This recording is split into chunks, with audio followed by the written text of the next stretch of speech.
எல்லாருக்கும் வணக்கம். மொன்றியலுக்கு வர சொல்லி முதல் ரவி தான் கூப்பிட்டார். அண்ணா ஒருக்கா எல்லா இடம் போகிறீங்கள், கனடாவுக்கும் வாங்கலன், கனடாவுக்கு வாங்கிக்க, இங்கே மொன்றியலுக்கு வாங்கன்னு. அப்போ எனக்கு தெரிஞ்சிட்டு இந்த மொன்றியலுக்கும் டொரண்டோவுக்கும் இடையில் ஏதோ ஒரு ஓட்டம் கொண்டு ஓடுது போட. கனடாவில் நாங்கள் மொன்றிய தமிழர், நாங்கள் டொரண்டோ தமிழர், இந்த பாரிஸ் தமிழர், லண்டன் தமிழர் மாதிரி இங்கேயும் இருக்குதுன்னு. அப்போ ரவி சொன்னார், அந்த மொன்றியில் தான் நீங்கள் வரணும் முதல்லையன். பிறகு குட்டர்சன், யோகேஷ், ஐ தமிழ், மொன் தமிழ், இப்படி பலரும் சேர்ந்து என்னை இங்கே வரவேற்கிறதுக்கான ஒரு நிகழ்ச்சியை செய்கிறேன்ட்டு நான் அப்போவே நினச்சிட்டு, நான் ஆக்சுவலி ஒரு ஆழ்த்தான் போல கண்டு, சினிமாவில் ஒரு டயலாக் வருமே, உண்மையில் நான் ஒரு ஆழ்த்தான் போல கண்டு. இங்கே வந்து ஸ்க்ரீன், அது உள்ளடக்க ஸ்க்ரீனை பார்த்தோன்னு ரஜினிகாந்த் மாதிரி, ரஜினிகாந்த் வந்தாலே பயத்துருவான் போட. அதே போல் இங்கே வந்து சந்தித்த ஒவ்வொருத்தரும் சரி ஃப்யூச்சர் பாலிட்டிக்ஸை பற்றி பேசுவோம், அரசியலை பற்றி பேசுவோம், இலக்கியம் பற்றி பேசுவோம்னு பேசினவங்க எல்லாருக்கும் என்னுடைய அன்பும் நன்றி. இப்போ நான் கொஞ்சம் கதைக்கணும். இதான் நாவல்கள் எழுதுறதுக்கு ஏன் வந்தேன்றதை பற்றி நான் பல இடங்களில் சொல்லியிருக்கிறேன். நான் இந்த உலகத்தில் அரசியல் நிகழ்ந்த அரசியல்களை எங்கே பார்த்து அறியுறீங்கள்? வரலாற்று முற்பட்ட காலத்தினர் எங்கே பார்த்து எங்களால் வரலாறு அறிய முடியுதென்றால் லிட்ரேச்சரில் தான் பார்க்க முடியும். அப்போ அந்த காலத்தில் வேறு டெக்ஸ்ட்டுகள் வந்திருக்காதோண்டா வந்திருக்கும், எப்படி வராமல் போயிருக்கும். மகா இதிகாசங்கள் எழுதப்படும் போது, ஒவ்வொரு மொழிகள்லையும் பெரும் இதிகாசங்கள் எழுதப்படும் போது அதுக்கு நிகராக கட்டுரைகளாக, ஆய்வு நூல்களாக வெவ்வேறு டெக்ஸ்ட் புக்ஸ் வந்திருக்கும். ஆனால் அது இல்லை. எனக்கு தெரிஞ்சு அநேகமாக உலகத்தில் எந்த மொழிகள்லையும் அது இல்லை. அப்படி இருக்கிறதும் கூட அதுக்கு ஒரு இலக்கிய வடிவம் கொடுத்து தான் அது இருக்குது. சில கிரேக்க தத்துவ ஞானிகள் கேள்வி பதில் வடிவத்தில் இருக்குது. அதுவும் ஒரு லிட்ரேச்சருடைய இன்னொரு டிமென்ஷன். இப்படி பேசிக்கலி அது வந்து ஒரு இலக்கிய வடிவம் எடுத்தபடியாக தான் அது நிலைக்குதுன்னு நான் புரிஞ்சு கொண்டேன். அநேகமாக விதிவிலக்குகள் இருக்குது, அதை விட்டுருவோம். அநேகமாக அப்படித்தான் இருக்குது. இப்போ த பிரின்ஸ் இருக்குது, ராஜதந்திர நூல் ஒன்று காலமாக, அதுவும் ஒரு பழைய நூல். அதே போல் சாண்டில்ய சாஸ்திரம் இருக்குது, அதுவும் ஒரு பழைய நூல். சென்ஸுவோட ஆர்ட் ஆஃப் வார் இருக்குது, அதுவும் ஒரு பழைய நூல். இப்படி சிலது இருக்குது காலத்துக்கான. ஆனாலும் நிகழ்ந்த அரசியல் பற்றி, அது நிகழ்ந்த அரசியல் பற்றினதை அல்லது நிகழ்ந்த விவகாரம் பற்றி லிட்ரேச்சரில் உள்ளதைத்தான் காலத்தால் நிலைக்கிறது. அப்போ என்னுடைய பணி என்ன முடிஞ்சு போச்சு. அப்போ இந்த விவகாரத்தை கொண்டு போய் லிட்ரேச்சருக்கு உள்ளே வைக்க வேணும். லிட்ரேச்சருக்கு உள்ளே வச்சா மொழி லிட்ரேச்சரை கைவிடாது. அப்போ மொழிக்கு இலக்கியம் தேவை, வாழ்கிறதுக்கு மொழிக்கு இலக்கியம் தேவைன்றதுனால இலக்கியத்துக்குள்ளே கொண்டு போய் எங்களுடைய விவகாரத்தை நாங்கள் வச்சா மொழி அதை தூக்கிட்டு வரும், காலம் கடந்து இருக்கும். இப்போ வென்றவர்களான் எழுதுறது வரலாறுன்றதாக இருக்கக்கூடாது. தோற்றவர்கள் எழுதும்போது தான் அடுத்த சந்ததி தோக்காமல் இருக்கும். அப்போ அதை அதனுடைய வடிவத்தை புரிஞ்சு எழுதணுமன்றதை இந்த அரசியலில் ஈடுபட்டு கொண்டிருந்த நான், இன்னும் சொன்னால் இலக்கியக்காரரை கண்டாலே ஓடிடுவேன். ஏன்னா லெந்திய கதைப்பினம், இப்போ நான் கதைக்கிற மாதிரி நான் ஸ்டஃபாக கதைப்பினம். இலக்கிய கூட்டங்களுக்கு போக கொஞ்சம் பயம். 3 மணத்தையெல்லாம் நடக்கும் இலக்கிய கூட்டம், என்னால் முடியாது, நேரி கலண்டுவோம். அப்படி அரசியல் விவகாரத்தில் ஈடுபட்ட நான் இந்த 99க்கு பிறகு இலக்கிய விஷயத்தை நான் தேர்ந்தெடுத்து கொண்டேன். இதை கொண்டு போய் நாங்கள் இலக்கியத்துக்கு வச்சு அது மொழி பிடிச்சு கொள்ளும், மொழி கைவிடாது. முக்கியமாக தமிழ் மொழியில் போர் இலக்கியம் என்ற ஒரு வகமே இல்லை. சங்ககால போர் இலக்கியங்கள் இருக்கு, ஆனால் நவீன போர் இலக்கியம் என்றது நவீன இலக்கியத்தில், தமிழனுடைய நவீன போர் இலக்கியத்தில் எல்லா மொழியிலையும் போர் இலக்கியம் இருக்கா. போர் செய்தால் தானே போர் இலக்கியம் வரும், போர் சொல்லு வரும். அப்போ அது ஈழத்தமிழர்கள்ட்ட மட்டும்தான் இருக்குது, உலகத்தில் வாழ்கிற மற்ற தமிழர்கள்ட்ட இல்லை. அப்போ நாங்கள் தான் இந்த தமிழுக்கு போர் இலக்கியம் என்ற ஒரு வகையை கொடையாக கொடுக்கக்கூடிய ஆக்கள், வேறு ஆக்களால் கொடுக்க முடியாது. அப்போ இதை புரிஞ்சு கொண்டு போர் இலக்கியமாக அதை உருவாக்கினதாலே இனி தமிழ் மொழி இலக்கியத்தை எப்படி கைவிட முடியாதோ, நவீன இலக்கியங்களில் போர் இலக்கியத்தை கைவிட முடியாது. ஏன்னா அதுக்கு ஒரு வளம், அதுக்கு ஒரு கொடை. அதனால் எங்களுடைய விவகாரமும் மொழி ஏந்தி காலம் கடந்து கொண்டு போகிற ஒரு விஷயமாக மாற்றிவிட வேணும் என்றதுக்காகத்தான் இந்த முயற்சியை நான் செய்தேன். அதே நேரத்தில் உங்களுக்கு தெரியும், நாங்கள் அலைஞ்சு திரிஞ்சு வரைக்கில் அவசரப்பட்ட அரசியல் கதைச்சிட முடியாது. அப்போ உங்களுக்கு தெரியும், எங்களுக்கு சும்மாவும் இருக்க முடியாது. அப்போ எப்படி கதைக்கிறது? அப்போ லிட்ரேச்சருக்கு வச்சு கதைச்சா அது ஃபிக்ஷன், கேள்வி எழுப்ப முடியாது. எழுப்பினால் ஓம் நான் அப்படி நினைச்சேன், அவ்வளோதான். அப்போ அது ஃபிக்ஷனாக மாற்றி ஒரு ஃபிக்ஷன் ரைட்டராக போட்டேன். இப்போ பொய்சன் ட்ரீம் எழுதியக்கில் இந்த போராட்டத்தினுடைய வெற்றிகள், அதனுடைய தோல்விகள், அதனுடைய காரணங்கள், எதிர்காலம் பற்றி இந்த பொய்சன் ட்ரீமில் எழுதினேன். ஓட்டோ ஃபிக்ஷன் என்று போட்டு, ஓட்டோ ஃபிக்ஷன் என்றால் சுய புனைவு. இதில் எது சுயம் எது புனைவு என்று நான் சொல்லி, அப்போ அதிலையும் கேள்வி கேட்க முடியாது. அப்போ இப்போ நான் கொஞ்சம் செக்யூர்ண்டா பிறகு தான் இந்த அரசியல் விவகாரத்தை வெளியில் அரசியல் வாய் திறந்து பேச முடிஞ்சுது. இன்னும் எங்களுக்கு காலம் மேலும் சுதந்திரத்தை பேசுகிறதுக்கான சூழல்களை உருவாக்கும் போது நாங்கள் சரியான விவகாரத்தை பேசுவோம் என்ற நீங்கள் கேள்வி வைப்பீங்க. வர அதுக்காக ஏன் அது பேசலை, நீங்கள் இதேன் பேசலைன்றால் முன்னாடியே இப்போ சொல்லி போடுறோம். அப்போ அதுக்கான சூழல் சுதந்திரம் எங்களுக்கு ஈஸியாக திறந்து விடப்படே இல்லை. நாங்கள் முள்ளிவாய்க்கால கடந்து வாரோம். அப்போ அவ்வளோ இலகு இல்லை நாங்கள் பேசுகிறது. அதில் தான் ஒருத்தர் பேச முடியல. நான் இப்படி ஒரு சூசகமான பாதையை கண்டுபிடிச்சி வச்சு பேசுகிறேன். இப்போ அரசியல் விவகாரம் பற்றி பேசுவோம் என்றால் அது கேட்குறது தான் ஆர்வம் வந்துருக்குறீங்க. இந்த எல்லோரும் கண்டது இந்த உடனே கேட்பினா அப்போ என்ன நடக்க போகுதாண்டு சாத்திரியார்கிட்ட கேட்குற மாதிரி, நான் ஒரு சாத்திரியார் மாதிரியும் அப்போ என்ன நடக்க போகுதுன்னு, என்ன நடந்ததுன்னு தான் எனக்கு சொல்ல முடியும். சரி, அதிலிருந்து பார்க்கலாம். உங்களுக்கு எங்களுடைய போராட்டத்தை பார்த்தீங்கன்னால் சுதந்திரம் பிறகு முன்னம் துவங்கின பிரச்சனை. முதல்ல தமிழ் காங்கிரஸ் இருந்து ஜிஜி பொன்னம்பலம் இருந்தார். எங்களுக்கான உரிமையை சுதந்திரம் அடைய இரண்டாம் உலக மகா யுத்தம் முடிஞ்சு நாடுகளுக்கு சுதந்திரம் கொடுக்க வேண்டி வருது. அது சுதந்திரம் இல்லை, அது நவ காலனித்துவ முறைமையை மாற்றுறாங்க.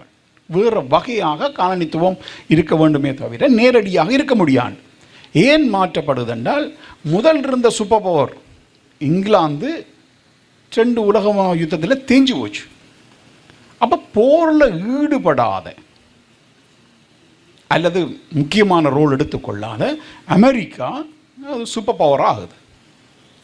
ஆகினா பிறகு இங்கிலாந்தினுடைய, பிரான்சினுடைய, ஸ்பெயினுடைய சொத்துக்களாக இருக்கிற நாடுகளை விட சொல்லுது, கைவிடு, சுதந்திரம் கூட. உங்களுக்கு தெரியும், இதுக்கு பேர் சுதந்திரம் இல்லை, அது கைமாற்றப்படுது. அப்போ அந்த கைமாற்றக்க நியூ ஐடியாலஜி, ஜனநாயகம் என்ற அடிப்படையும் ஒரு நவகாலனித்துவ முறைமையில் அது வச்சிருக்கப்படுது. அப்போ அந்த 2ஆம் உலக யுத்தம் வரையில் அதை முடிஞ்சு இந்த சுதந்திரங்கள் இந்த அடிப்படையில் தான் நாடுகளுக்கு சுதந்திரம் வழங்கப்படுது. அப்போ இந்த ஜியோ பொலிட்டிக்ஸை கணக்கில் வச்சு எது நாடாக இருக்க வேணும், நாட்டினுடைய எல்லை என்றதை அவர்கள் தீர்மானிக்கிறான். இப்போ இந்தியா ஒரு நாடாக இருக்க வேணும், ஆனால் இந்தியா பிரிட்டிஷ் வச்சிருந்த இந்தியா மாதிரி வேணாம், அதில் ஒரு துண்டை பிரித்து பாகிஸ்தானை இங்கே மாற்றுங்க, அங்கால ஒரு ஒன்றை கட் பண்ணி அதை அங்கால மாற்றுங்க, ஆனால் அதுக்கும் பாகிஸ்தான் இருக்கட்டும். 2க்கும் லேண்ட் கனெக்ஷன் இல்லாட்டிக்கும் வேறு இனமாக இருந்தாலும் பரவாயில்ல, அது அங்கால இருக்கட்டும், அதுக்கும் பாகிஸ்தான் தான் இதுக்கும் பாகிஸ்தான் வைப்போம், அப்படி மாற்றி விடுங்க.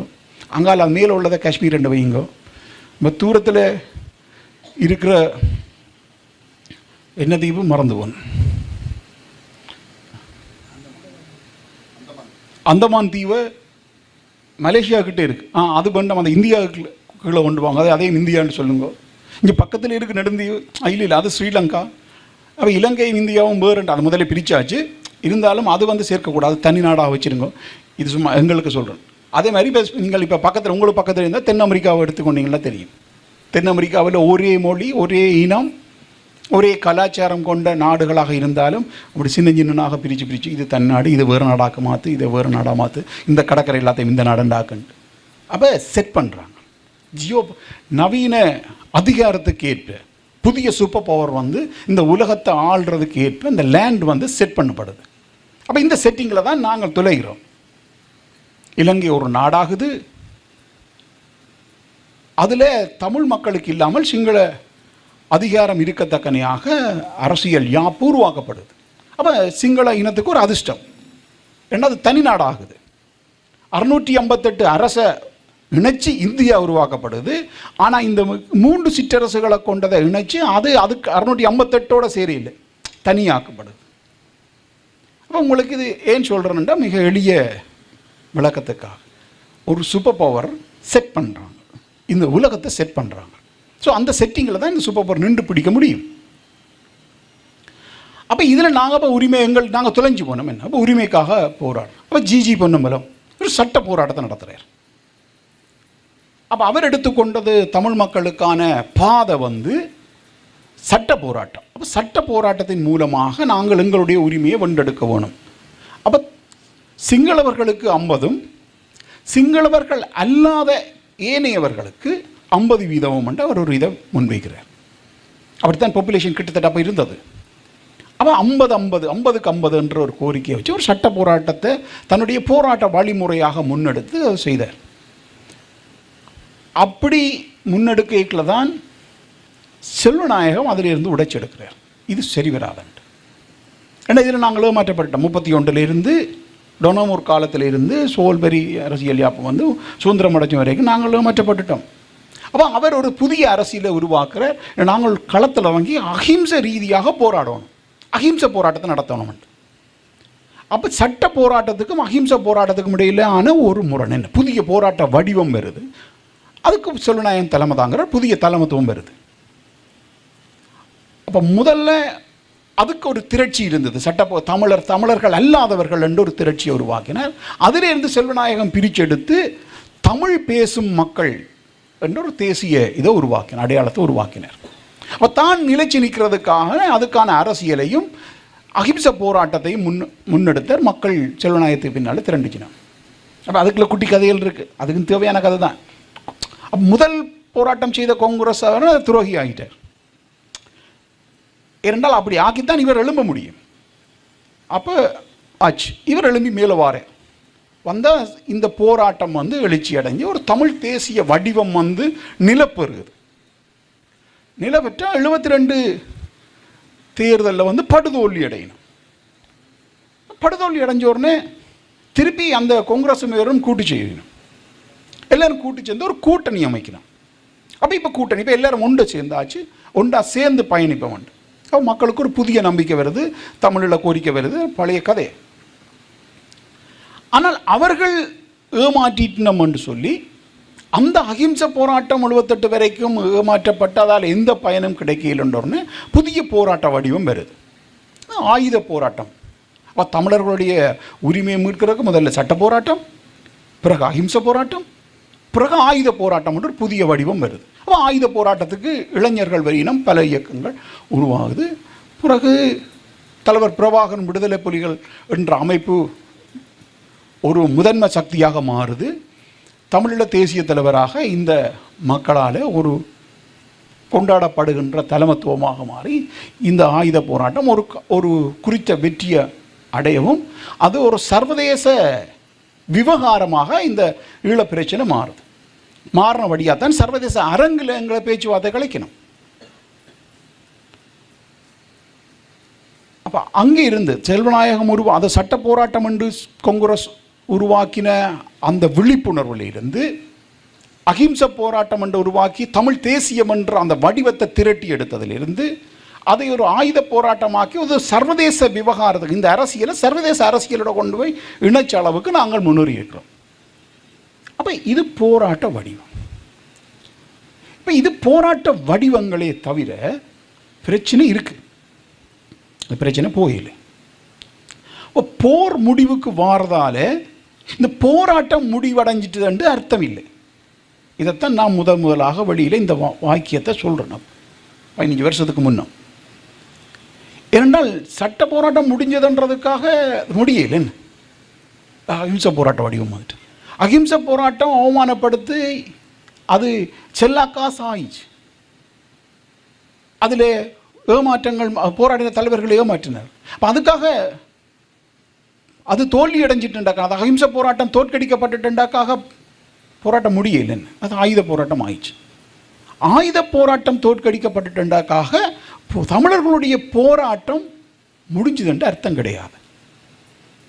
ஆனால் எதிரியை பொறுத்த வரைக்கும், அதாவது சிங்கள அரசை பொறுத்த வரைக்கும் முடிவான வெற்றி எங்கே இருக்குன்னா போராட்டத்தை தோற்கடிக்கணும், போரே அல்ல. ஏன்னா அது தொடரும். அப்போ இனி என்ன வடிவம் எடுக்கும்னு அவனுக்கு தெரியாது, எங்களுக்கு தெரியல. அப்போ அவனுக்கு தெரியாது என்ன வடிவம் எடுக்குமென்று. ஆனால் தெரியும் ஒரு வடிவம் எடுக்கும். அந்த வடிவத்துக்கு முகம் கொடுக்க வேண்டி வரும். அந்த வடிவத்துக்கு இப்போ அவர் இவ்வளவோ காசு செலவழிக்கிற கடற்படையோ விமானப்படையோ இராணுவமோ தேவையில்லாமல் இருக்கும். அதுக்கு அவர் அதை எதிர்கொள்கிறதுக்கு அவருக்கு புதிய விஷயங்கள் தேவைப்படும். ஆனால் என்ன வடிவம் எடுக்குமென்று தெரியாது. அப்போ எங்களை முடிவாக ஒடுக்கிற ஒரு வெற்றி எங்கேண்டா இந்த போராட்டத்தை தோற்கடிக்கணுமே தவிர போர் அல்ல. போராட்டத்தை தோற்கடிக்காத வரைக்கும் இது முடியாது. அப்போ அவங்க இதை டிசைன் பண்ணும்போது போருக்கு ஒரு அஜெண்டா இருக்கிறது மாதிரி போருக்கு பிறகு போஸ்ட் வார் அஜெண்டா ஒன்று இருக்கு. அந்த போஸ்ட் வார் அஜெண்டா என்னவாக இருக்குமெண்டா, எப்படி போரில் தோற்ற தரப்பை போராட்டத்தில் தோற்கடிப்பாக இதை மாற்றி விடுறதுண்டு. நல்லா கவனி, போரில் தோற்றது ஒரு சம்பவம். ஆனால் இந்த போரில் தோற்ற தரப்பை எப்படி போராட்டத்தில் தோற்ற தரப்பாக மாற்றுறதுன்றது தான் போருக்கு பின்னான அஜெண்டாவாக இருக்கு. இதுதான் போஸ்ட் வார் அஜெண்டா. அவன் ஒரு டிசைன் வச்சிருக்கான் எப்படி இதை மாற்றுறதுன்ட்டு. அதுதான் இப்போ 15 வருஷமாக நடந்துட்டு இருக்கு. அப்போ வெண்டவனுக்கு ஒரு போஸ்ட் வார் அஜெண்டா இருக்கு. ஆனால் தோற்று எங்கள்கிட்ட ஒரு போஸ்ட் வார் அஜெண்டா இல்லை. ஏன் தோக்குறோம்னு தெரியுது, அங்கே சிக்கி போய் நிற்கிறோம்ட்டு. அவன்கிட்ட ஒரு போஸ்ட் வார் அஜெண்டா இருக்கு யுத்தத்துக்கு பிறகண்டு. அப்போ யுத்தத்தில் முழுக்கலையும் இழந்த நாங்கள் ஒரு புதிய திட்டத்தை வச்சிருக்கலாம், யுத்தத்துக்கு பிறகான அஜெண்டாண்டு நிகழ்ச்சி என்னன்னு. ஆனால் எங்கள்கிட்ட இல்லை. அவன் அப்போ சிங்கள தேசம், அதாவது ஸ்ரீலங்கா அரசு வேகமாக முன்னேறி வருது. இந்த 15 வருஷத்தில் கணிசமான தூரம் முன்னேறுது. அப்போ எங்களுடைய விவகாரம் ஏய்க்கப்படுற வேறு வடிவம் போஸ்ட் வார் அஜெண்டாவில் கண்துடைப்பு விவகாரங்கள் பல உருவாக்கப்படுது. நான் அதை பற்றி பேச விரும்பல. என்ன கோவைப்பினம் கோபம் பெறுவேன். அப்போ அது கிடைக்குதுண்டு ஒரு தரப்பு அதை காட்டி கொண்டிருக்கும், இன்னொரு தரப்பு இதை காட்டி கொண்டிருக்கும், இன்னொரு தரப்பு அவன் செட் பண்ண தரப்பு இன்னொரு தரப்பு இருக்கும். மனித உரிமை இதுக்குள்ளால நாங்கள் பிடிக்க போகிறோம்ண்டு. அப்போ இந்த 3 விவகாரத்தை இந்த 3 வருஷத்துக்கு முன்னே இந்த யூடியூப்பை துவங்க இதை கேட்குற ஆக்கள் கைதட்டியே இன்னும் உஷாரேத்தி நானும் உண்மைகளை பயந்து சொல்லி இந்த மாதிரியான அரசியல் முன்னெடுப்புகள் அதையும் அடித்து தகர்த்து போட்டு அதால் கோபம் இவங்களுக்கு. அதுக்கு நான் என்ன செய்கிறது? அப்போ இவங்களுக்கு கோபம் இருக்கு. ஏன்னா நாங்கள் ஒன்றை உருவாக்கி வச்சிருக்க இவன் எல்லாத்தையும் பொய்யன்னு சொல்லி போட்டான். நான் என்ன கேட்டேன்னு சொன்னால் அவன் ஒரு போஸ்ட் வார் அஜெண்டா வச்சிருக்கிறான். தெளிவாக இருக்குது. போரில் தோற்ற தரப்பை போராட்டத்தில் தோற்கடிக்கிறது. எப்படி தோற்கடிக்கிறது? அந்த கான்செப்டை அழிக்க வேணும். அப்போ கான்செப்ட் என்னது? இப்போ நாங்கள் சுய நிர்ணயமே கேட்குறோம்.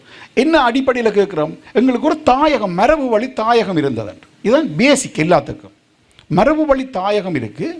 இங்கே எங்களுக்கு ஒரு வரலாற்று தொடர்ச்சி இருக்குது. இங்கே எங்களுக்கு ஒரு பொருளாதார வாழ்வு இருக்குது. இதுக்கு எங்களுக்கு இந்த இதுக்குள்ள ஒரு பண்பாட்டு வாழ்க்கை இருக்குது. நாங்களும் தனி அடையாளம் உண்டு. அப்போ இதுதான் பேசிக். அப்போ இந்த சுயநிர்ணய உரிமைன்றதுக்கான கான்செப்டை அழிக்க வேணும். பேசிக் அது எங்கே இருக்குண்டா, இந்த தமிழர் தாயகம்ன்றதை அழிச்சிட்டா எல்லாம் முடிச்சுவோம். அப்போ இந்த தமிழர் தாயகம்ன்றதுக்கு தொடர் நிலப்பரப்பும் அங்கே இருக்கிற குடிசன பெரம்பலும் தான். அப்போ இந்த கான்செப்டை தோற்கடிக்கிறதுக்கான வேலையை போர் நடக்கைக்கே பரலலாக சிங்கள தேசம் செய்து வருகுது. அதுதான் என்னுடைய முதலாவது புத்தகம்.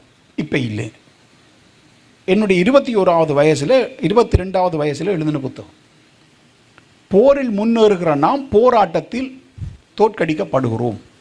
இதுதான் என்னுடைய இப்போ எழுத முடியும். இப்போ எழுதினா குணாவியல துரோகி நின்று கழுத்தருக்கு வந்தேன். அப்போ விடுதலை புலிகள் இயக்கம் இருந்தது, தலைவர் இருந்தது, நான் எழுத முடிஞ்சது, எழுதினதை சிலபஸில் வைக்க முடிஞ்சது.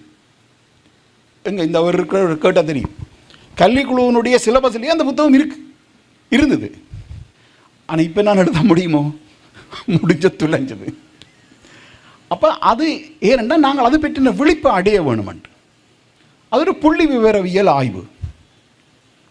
அப்போ அது குறித்த கவனத்தை நாங்கள் எங்களை கான்செப்ட் வைஸாக அடித்து கொண்டு வரான். அப்போ இது இப்படியே தொடரும்னு சொன்னால் நாங்கள் மேலே வரைக்க கான்செப்டில் நாங்கள் அழிஞ்சு போவோம். அதுக்கான எதிக்கலி நாங்கள் அதை கேட்கறதுக்கான தகமையை இழந்து போவோம். ஆனால் இப்போ போருக்கு பிறகு அதை வேகமாக செஞ்சுட்டு வரான். இதை தடுத்து நிறுத்தாட்டிக்கு எங்களுக்கு எதிர்காலம் இல்லை. அப்போ எங்களுக்கு ஒரு போஸ்ட் வார் அஜெண்டா உருவாக்கப்பட வேணும், அதன் வழி கையாளப்பட வேணுமென்றது தான் எங்களுடைய முதன்மையான செயலாக இருக்க வேணும். அப்போ இதுக்கு ஒரு கொஞ்சம் போர் அடிக்குதுன்னு, சரி பரவாயில்ல, இதுக்கு ஒரு கதையாடல் இருக்குது. அதை கேட்டு கேள்வினா இப்போ இது எங்களுடைய ஆக்கள ஒற்றுமை இல்லாத நடக்கிறது, எங்களுடைய ஆக்கள துரோகத்தால் நாங்கள் தோத்தினாங்கள், இப்படி ஒன்று இருக்குது. அதை விடுறதுக்கு இன்றைக்கு வந்த நேரம் ஒரு ஆள் கேட்டேன். துரோகத்தால் வீழ்ந்தோம் என்றது நாங்கள் மட்டுமில்லை, உலகத்தில் எந்த ஒரு சாம்ராஜ்யம் வீழ்ச்சி தோற்கடிக்கப்படும் போது ஹிஸ்ட்ரியாக எழுதப்படுறது துரோகத்தால் வீழ்ந்தோம் என்று.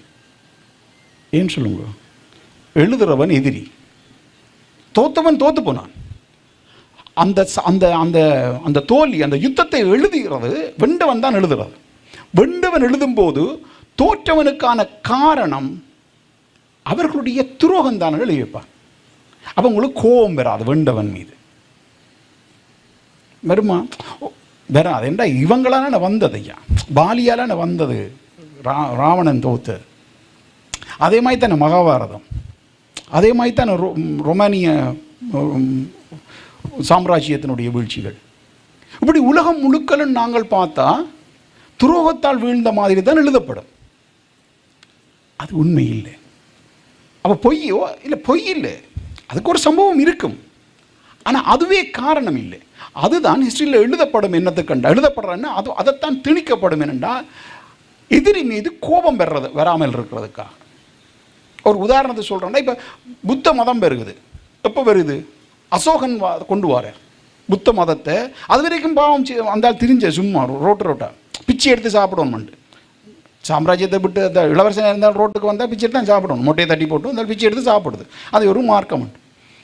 அப்போ அவர் ஒரு போராளியாக, புத்தன் ஒரு போராளியாக, சித்தார்த்தனாக இருந்த இளவரசன் புத்தன் ஒரு போராளியாக அவன் சொல்கிறான், பாவி கடவுளும் இல்லை, கண்மாவும் இல்லை, போன பிறப்பும் இல்லை, ஆனவடிய உனக்கு அடுத்த பிறப்பும் இல்லை, என்ன ஏமாத்துறாங்களே. அவன் இப்படி சொன்ன புத்தன் எடுபடையில். எப்போ எடுபடுதுன்னா அசோகன் மதம் மாறுறான். அப்போ தான் அது பெரும் மதமாக மாறுது. புத்த மதத்தை அசோகன் தழுவுறான். எப்போ தழுவுறான்? கலிங்கம் வரைக்கும் போய் வென்றா பிறகு அசோகன் புத்தத்துக்கு மாறுறான். ஒரு மாபெரும் யுத்தங்களை செய்து எல்லா அரசுகளையும் வீழ்த்தி இறுதியாக கலிங்கத்தை வீழ்த்துறான். ஏன்னா கலிங்கம் தான் மிக வலிமையாக இருந்த தேசமாக இருந்தது, அசோக சக்கரவர்த்திக்கு நிகராக. அப்போ அந்த எல்லாத்தையும் வீழ்த்தி, சிற்றரசை வீழ்த்தி, அதுகளுடைய வளத்தையும் அதனுடைய படையையும் திரட்டி கொண்டு போய் கலிங்கத்தை அடித்து கலிங்கத்தை வீழ்த்திட்டான். வீழ்த்தினோடனே அசோகன் சொன்னான், இதுக்காகத்தானே நான் போராட்டம், இந்த இரத்தமும் தசையும் மனித அழிவுகளும் விதவைகளும் எனக்கு இது தேவையே இல்லை, நான் புத்தத்துக்கு சேர போகிறேன். அப்போ மக்களுக்கு எவ்வளோ அன்பான ஆள் அசோகன், தெரிஞ்சிட்டானேப்பா. சாமானிய கண்ணுக்கு பார்த்தா அசோகன் ஒரு ஒரு ஒரு வீரனாக இருந்தவன் ஒரு மகாத்மாவாக மாறிட்டான். மாபெரும் வீரன், கலிங்க சாம்ராஜ்யம் வரைக்கும் போய் வென்ற ஒருத்தன் எல்லாத்தையும் துறந்துட்டு புத்த மதத்துக்கு சேர்ந்துட்டான். அது ஒரு டிஃபென்ஸ் ஸ்ட்ராட்டஜி. இப்போ இவனால் அசோக சக்கரவர்த்தியால் தோற்கடிக்கப்பட்ட அத்தனை தேசமும் கோபமும் வன்மமும் கொண்டிருக்கும். ஒரு கொஞ்ச காலம் வெற்றி இருக்கும். ஆனால் அவ்வளோ பேரும் அந்த அரசுக்கும் அந்த பேரரசுக்கும் எதிரான உணர்வு பொங்கி உள்ளுக்கு எழுந்து கொண்டிருக்கும். அது என்ன செய்யும்? திரட்சி அடைஞ்சு அப்படியே பாயும். அசோகன்ற கழுத்து விழும் வரைக்கும் அது அந்த மன வடு ஓயாது. என்று அவ்வளவு ரத்தம், அவ்வளவு கொலைகள், அவ்வளவு அநீதி. அப்போ அசோகன் வெறுத்து தான் இப்படி வந்துட்டேன் என்று சொன்ன உடனே அந்த கோபம் இல்லாமல் போயிடும், அந்த எதிர்ப்பு இல்லாமல் போயிடும். அவன் தான் இதண்டுட்டானே. இதுதான் அந்த போருக்கான போஸ்ட் வார் அஜெண்டா. அசோக சக்கரவர்த்தியினுடைய போஸ்ட் வார் அஜெண்டா பௌத்த மதத்துக்கு போகிறது, கொல்லாம தத்துவத்தை இருக்கிறது. அப்போ நான் கொல்ல மாட்டேன், நீ என்ன இப்படி என்ன கொல்றது? நான் கொல்லவே மாட்டாத ஒரு இதுக்கு போய் எறும்ப கொல்லக்கூடாதுன்ற ஒரு மதத்தை நான் ஏற்றிருக்கேக்க எந்த காலத்தை என்னை விட்ட வரேன்ற சரியில்லை தானே. அப்போ போஸ்ட் வார் அஜெண்டான்றது அசோகனுடைய போஸ்ட் வார் அஜெண்டா தான் பௌத்த மதம். பௌத்த மதம் பெறுவது. இப்போ சும்மா நீங்கள் பாருங்கள், நீங்கள் படிச்சிருப்பீங்க அங்கே ஊரில் அசோகன் மகளை அனுப்பினான், அவர் அரச மர கிளையை கொண்டு வந்தார், காட்டில் மகிந்தவை சந்தித்தார், கிளையை கொடுத்தார், அவருடனே மொத்தம் மாறிட்டார்ன்ட்டு. நல்லா இருக்காது. நாங்களும் கொண்டே கிளையை கொடுத்தாரு மாறி ஒரு ரோசா போத்தார் மாறிடுறீங்க. அப்போ ஒரு இலங்கையினுடைய அரசன் யார் ஒரு பெண் காட்டுக்காக கண்டுட்டு வேட்டையாட வந்தவரும் கண்டுட்டு இதை கொடுத்த உடனே அவர் பௌத்த மதத்துக்கு மாறிட்டாராம். கலிங்கத்தை வென்றா பிறகு சிற்றரசுகள் எல்லாம் மோதவே முடியாது. அவன் பெரும் சாம்ராஜ்யம் ஆகிட்டான். தூது விடுவான், பணியிறியா படை அனுப்புவான், பணிஞ்சு தான் ஆகணும். அந்த தூது தான் அரச மரக்கிளை, நீ பௌத்தத்தில் செய்கிறண்டு. அப்போ அவர் சொல்லிக் கொள்றதுக்கு, ஏன் நான் அசோக சாம்ராஜ்யத்தை ஏற்றுக்கொள்கிறேன் என்று சொல்லிக் கொள்றதுக்கு, தன்னுடைய மக்களுக்கு சொல்லிக் கொள்றதுக்கு ஒரு ரீசன் கொடுத்து விடுறது. அப்போ அது அந்த மதம் நல்லா இருக்கிறதுனால, அந்த அரசன் இப்படி ஒரு நல்லவனாக இருக்கிறதுனால நான் அதில் அவற்ற சாம்ராஜ்யத்தில் எங்களோட அரசை இணைக்கிறேன், அந்த மதத்தை தழுவுறேன். இப்படிதான் பௌத்தம் வருது. அப்போ மதம்ன்றது இல்லை, ஒரு அரச மரக்கிளை சும்மா கொடுக்குறது இல்லை, அது ஒரு ராஜதந்திர விவகாரம். நான் என்னத்துக்கு சொன்னேன்டா, அசோகன்ற காலத்திலேயே எப்படி இந்த போஸ்ட் வார் இருக்குதுன்றதை உங்களுக்கு ஒரு இது தாரது. நாங்கள் எப்படியே இருக்கிறோம் சரி. அப்போ எப்பேற்பட்ட இனம்? 500 வருஷமாக எங்களுக்கு அரசு இல்லை. இப்போவே ஊரில் இருக்கிற மக்கள் தொகை 18 லட்சம், அதுக்கும் குறைவுன்னு சொல்கிறாங்க வடக்கு கிழக்கில்.